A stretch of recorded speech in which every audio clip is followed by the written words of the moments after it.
పరిస్థితిలో మీరు లేరు.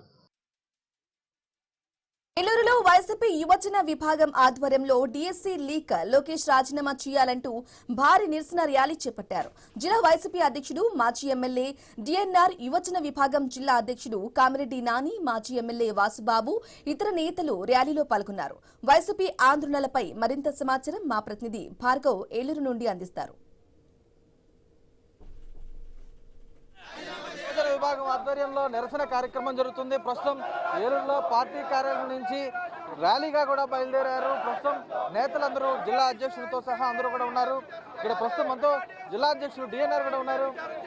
సరే ఏంటి సార్ ఈరోజు ఉద్యమానికి ప్రధాన కారణం ఏంటి? ఉద్యమానికి ప్రధానమైన కారణం డిఎస్సిపై దారుణం అనేకమైనటువంటి దుర్మార్గం అక్రమాలు జరగడం వల్ల వెంటనే విద్యార్థులకు న్యాయం జరగాలంటే ఇప్పుడు ఉన్నటువంటి విద్యాశాఖ మంత్రి లోకేష్ గారు వెంటనే రాజీనామా చేయాలి.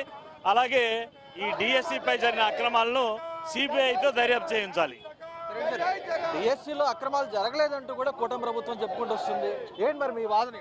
ఈరోజు కోర్టు ఈ రోజున 6 రోజుల విచారణ చేయమని చెప్పి అల్టిమేటం ఇచ్చింది. అంటే ఏ తప్పు జరగకపోతే కోర్టు కల్పించుకోదు. కాబట్టి తప్పకుండా, ఎందుకంటే వారిని కూడతా ఎవరైతే పాదయాత్రలో తిరిగారో పాదయాత్రలో తిరిగేటువంటి వాళ్ళకి ఫేక్ సర్టిఫికెట్లు పుట్టించి స్పోర్ట్స్ కోటాలు, అంటే అది అడ్డదారులో ఉద్యోగాల కోసం స్పోర్ట్స్ కోటా పెట్టి స్పోర్ట్స్ కోటాలో ఉద్యోగాలు ఇచ్చేటువంటి ఘనత ఈ కూటమి ప్రభుత్వాన్ని. కాబట్టి ఆ ఫేక్ సర్టిఫికెట్ల విచారణ జరగాలి. నిజమైనటువంటి డిఎస్సి ఎవరైతే పాస్ అయ్యారో, నిజమైనటువంటి గోల్డ్ మెడల్ చదివిన ఎవరైతే ఉన్నారో వాళ్ళందరికీ కూడా ఉద్యోగాలు ఇవ్వాలని చెప్పి మేము డిమాండ్ చేస్తున్నాం. దీని పర్యవసానంగా కేంద్ర ప్రభుత్వంలో కాంగ్రెస్ పార్టీ వాళ్ళు ఏదైతే పేపర్ లీక్ వల్ల ఎలా అయితే రిజైన్ చేశాడో అలాగే ఇక్కడ బేషరతుగా మరి లోకేష్ రాజీనామా చేయాలని డిమాండ్ చేస్తా ఉన్నాం. దేశంలో వైపు ఆందోళనలు జరుగుతున్నాయి, రాష్ట్రంలో కూడా జరుగుతున్నాయి. ఏంటి మరి అక్కడ ఇక్కడ ఉన్నటువంటి వాస్తవ పరిస్థితులు? అక్కడ కేంద్ర ప్రభుత్వం స్పందించింది, మరి ఇక్కడ ఎలా స్పందిస్తారు అన్న? డిఎస్సి మొత్తం బోగస్. వీళ్ళు పరీక్ష కనుక సరిగ్గా నిర్వహించినట్లయితే కృష్ణా జిల్లాలో డిఎస్సి టాపర్గా వచ్చిన వ్యక్తి ఎవరైతే ఉన్నారో అతని డేటాని వెబ్సైట్ నుంచి దేనికి డిలీట్ చేశారో లోకేష్ గారు సమాధానం చెప్పాలి. పేపర్ అప్లోడ్ చేసిన వ్యక్తికి కృష్ణా జిల్లాలో టాపర్గా రావడం జరిగింది. అతనికి ముందే పేపర్ తెలిసింది కాబట్టి అతను టాపర్గా రావడం జరిగింది.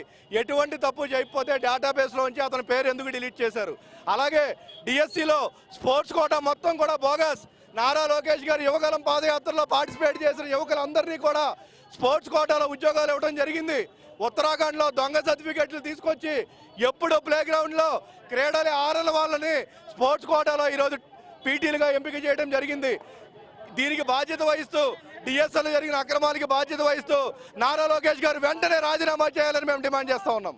చూస్తాం ఈరోజు పెద్ద ఎత్తున కూడా ఆందోళన చేస్తూ ఈరోజు నిరసన ర్యాలీ చేస్తూ ఒకే ఒకటి డిఎస్ఎల్ అక్రమాలు అయితే జరిగాయి, దానికి సంబంధించి బాధ్యత వహిస్తూ కూడా విద్యాశాఖ మంత్రి నారా లోకేష్ రాజీనామా చేయాలంటూ కూడా వారు డిమాండ్ చేసినటువంటి పరిస్థితులు అయితే కనిపిస్తున్నాయి. మొత్తంగా అటు రాష్ట్ర వ్యాప్తంగా కూడా వైసీపీ ఆందోళనలు కొనసాగుతున్నటువంటి పరిస్థితి కూడా ఉంది. ఇటు ఏలూరుతో సహా భీమవరంలో కూడా ఈ విధంగానే అటు భారీ ర్యాలీ నిర్వహించి ఈరోజు వైసీపీ శ్రేణులంతా కూడా అటు విద్యాశాఖ మంత్రి అయినటువంటి నారా లోకేష్ రాజీనామా ప్రధాన డిమాండ్గా చేస్తూ కూడా వారు ఆందోళనలో కొనసాగుతున్నటువంటి పరిస్థితులు అయితే అక్కడ కనిపిస్తున్నాయి.